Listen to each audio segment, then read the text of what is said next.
Assistant commissioner دورے سے لوٹے تو دفتر میں کچھ بھی معمول کے مطابق عملے کے تمام لوگ شدید پریشانی کی کیفیت میں تھے۔ سپرنٹینڈنٹ تو انتہائی بے چینی کے عالم میں ٹہل رہے تھے۔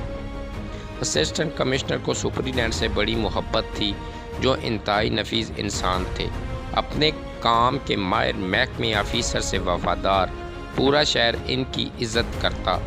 وہ افسر کے پیر بھائی بھی تھے، یعنی دونوں نے دو شادیاں کی ہوئی تھی۔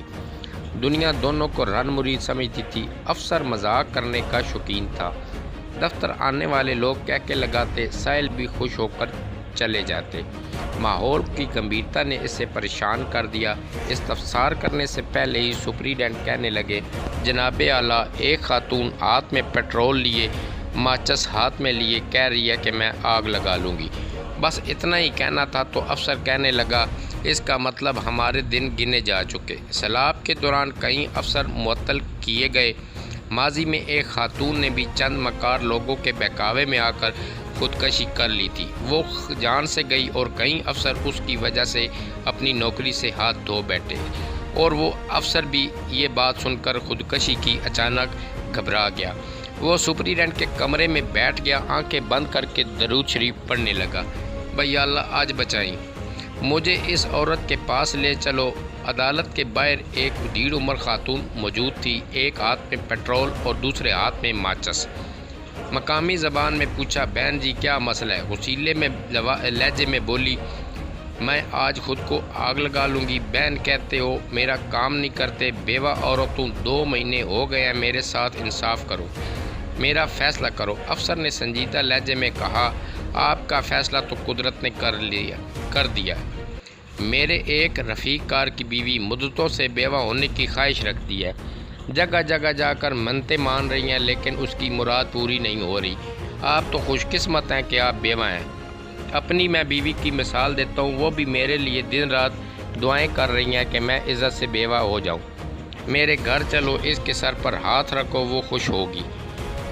وہ خوش ہو گئی۔ یہ بات سن کر جو دھمکی دینے خاتون آئی تھی کہ میں خودکشی کر لوں گی، وہ خوش ہو گئی اور اس نے پیٹرول کی بوتل ہنستے ہوئے سائڈ پر رکھ دی اور کہکے لگانے لگی، جیسے تو تیرے جیسے افسر بیوہ ہونے کی دعا کر رہی ہے تو ٹھیک کر رہی ہے، جیسے تم افسر ہو۔ وہ جو خودکشی کرنے عورت آئی وہ کہتی ہے آگے سے کہ آپ جیسے جو افسر ہیں ان کی بیویاں ایسے ہی دعا کرنی چاہیے، اور دونوں ہنس پڑے اور افسر کے ساتھ چل دی۔ ہمارے افسر نے 2 سال قبل دوسری شادی کی تھی۔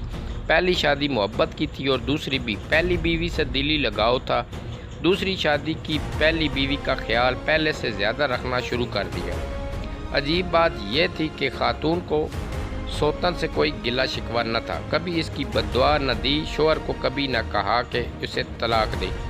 پندار کو ٹھیس پہنچی، تنخواہ شوہر سے زیادہ تھی، الگ ہونا کوئی آپشن نہیں تھا۔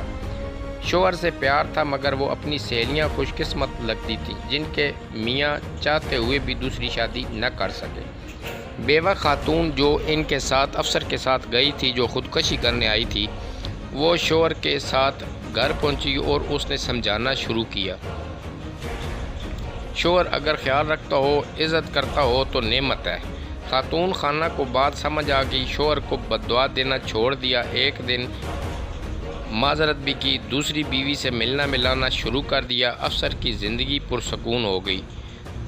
درود شریف کا ورد پہلے سے زیادہ ہو گیا۔ وہ صبح دوپہر شام رات الحمدللہ کی تسبیح کرنا نہ بھولتا۔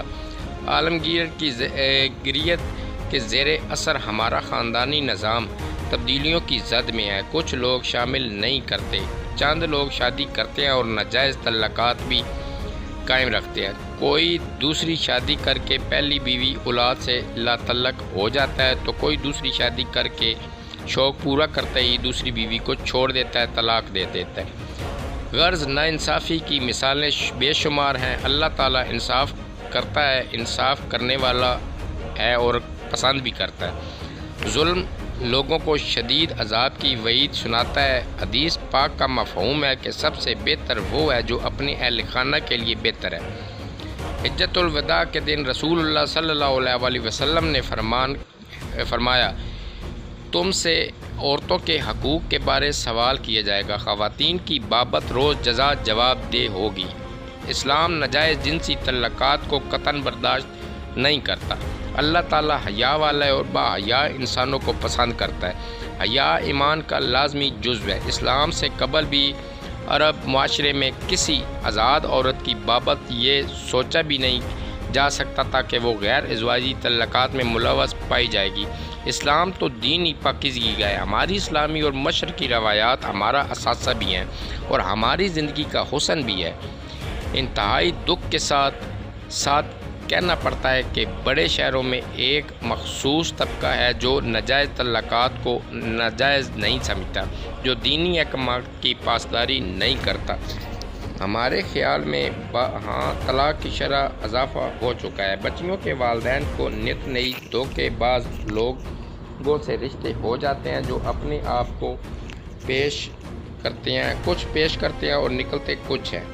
ملک بیرون بچیوں کو لے جایا جاتا ہے اور وہاں پر ظلم کیے جاتے ہیں۔ دنیا کی زندگی عارضی ہے۔ قیامت کے دن ذرا برابر برائی بھی دکھا دی جائے گی اور ذرا برابر نیکی بھی دکھا دی جائے گی۔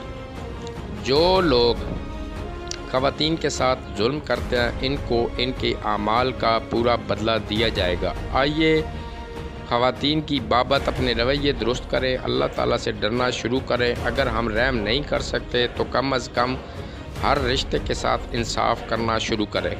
جی ناظرین، اس کہانی سٹوری کا مقصد یہ ہے کہ اس بندے نے افسر نے 2 شادیاں کی ہوئی تھی۔ دونوں شادی محبت کی تھی، لیکن جب دوسری شادی کی تو پہلی اپنی بیوی کو ضرورت سے زیادہ محبت کرنے لگ پڑا، لیکن درود شریف اور تسبیح اس نے نہیں چھوڑی۔